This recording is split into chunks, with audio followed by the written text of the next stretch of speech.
पहले 3 ओवरों को देख के ये कोई नहीं कह सकता कि दिल्ली कैपिटल्स इस मुकाबले को जीत सकती है और पंजाब किंग्स इस मुकाबले को हार जाएगी। शुरुआती 3 ओवरों में पंजाब ने 51 रन बनाए। अब तोड़ बल्लेबाजी की प्रभसिमरन ने और प्रियांश आर्या ने, लेकिन जैसे ही प्रभसिमरन आउट हुए चीजें बदली।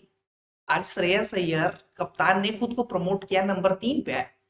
हमेशा कूपर कॉनली को हमने देखा है नंबर 3 पे खेलते हुए पंजाब किंग्स के लिए, लेकिन आज श्रेयस अय्यर आए, हाफ सेंचुरी भी लगाई, आखिरी तक नॉट आउट रहे। लेकिन जो फिनिश की दरकार थी पंजाब किंग्स को, आखिरी में विकेटें गिरी और वो फिनिश नहीं हो पाया। स्टार्क ने आखिरी में बढ़िया गेंदबाजी की, शुरुआत में स्टार्क को ठीक ठाक मार पड़ी, लेकिन 1 ओवरों में स्टार्क ने 2 विकेटें निकाल के मार्कस स्टोइनिस को आउट किया, शशांक सिंह को आउट किया, पंजाब को बैकफुट पे ढकेल। लेकिन सूर्यांश सेठी ने बढ़िया फिनिश किया, फिनिशिंग टच मिल गया। लेकिन फिर भी मैं कहूंगा कि 15-20 रन शॉर्ट थी पंजाब की, जैसे ग्राउंड के हालात थे। स्पिनर्स ने गेंदबाजी नहीं करी दिल्ली की तरफ से भी। दिल्ली में बहुत सारे चेंजेस नजर आए। आज बहुत सारे यंगस्टर्स को मौका दिया दिल्ली ने, और दिल्ली इस मुकाबले को जीत गई उन यंगस्टर्स के भरोसे ही।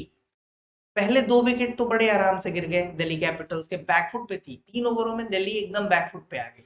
लगा ही नहीं कि दिल्ली आज भी इस मुकाबले को जीतेगी, और पंजाब किंग्स की जो लगातार 3 हार हुई थी, लग रहा था कि उस पर विराम लग जाए, लेकिन नहीं हुआ। चौथी हार भी पंजाब किंग्स को नसीब हो गई, और इस तरीके की चीजें पंजाब के लिए आम बात नहीं है। पिछले 3 मैचेस से देख रहे हैं, लगातार कैचेस छूट रहे हैं।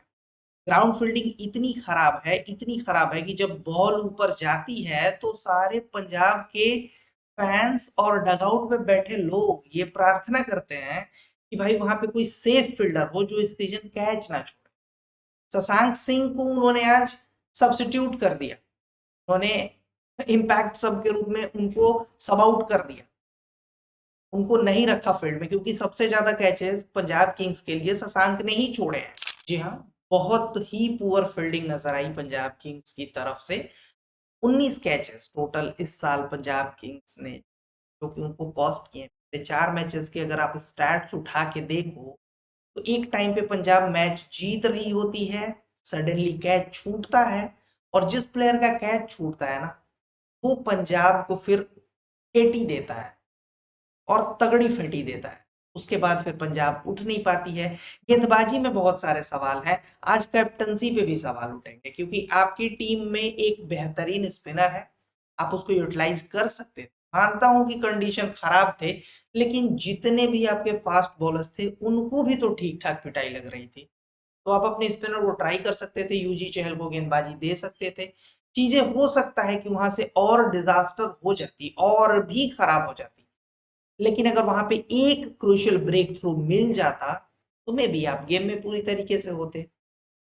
मार्कस स्टोइनिस, जो कि 1 से 2 ओवर डालने के लिए जाने जाते हैं, लगातार 4 ओवर मार्कस स्टोइनिस को T20 फॉर्मेट में मैंने डालते हुए बहुत ही कम देखा है, और डेथ ओवर्स में आप उन पे बिलीव कर रहे हो कि वो आपको मैच जिताएंगे। एक यंगस्टर जो आज अपना पहला मैच खेल रहा है, आप उससे बिलीव कर रहे हो कि डेथ ओवर में आके वो बेहतर करेगा। तो आज थोड़ी प्लानिंग और एग्जीक्यूशन, बहुत सारी चीजें गलत हुई। आप सोच के साथ गए थे कि हम गेम को जल्दी खत्म कर देंगे, क्योंकि ऊपर से आपको विकेटें मिल गई थी। पावर प्ले में 3 विकेटें पंजाब ले गई, और वहां पे सोच पंजाब की बस यही थी कि हम जितनी जल्दी हो सके इनको ऑल आउट कर लें, इनकी विकेटें निकाल लें। ये सोच के साथ गए, अपने की प्लेयर्स के ओवर्स खत्म करा दिए। अर्शदीप के ओवर डेथ ओवर्स में बचे नहीं, मार्को यैनसन के ओवर्स नहीं थे, तो ये सारी चीजें उनको कॉस्ट की। अब जाके रिकी पॉन्टिंग को बहुत सारी चीजें भाई दुरुस्त करनी पड़ेंगी इस टीम में, कैचिंग, फील्डिंग, बहुत सारी चीजें हैं। मिसफील्ड भी बहुत सारे हुए हैं, जिसकी वजह से इस मैच में पंजाब किंग्स की ये ऐसी हालत नजर आई।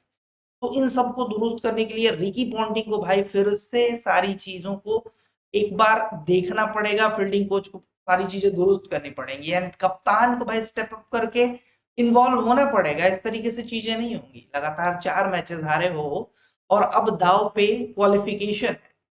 यहाँ से थोड़ी बहुत चीजें अगर खराब होंगी तो क्वालिफिकेशन भी दाव पे लग सकती है, क्योंकि बाकी टीमों के अगर आप पॉइंट्स टेबल में देखो तो सारी टीमें 12-12, 14-14 पॉइंट पे बैठी हुई हैं।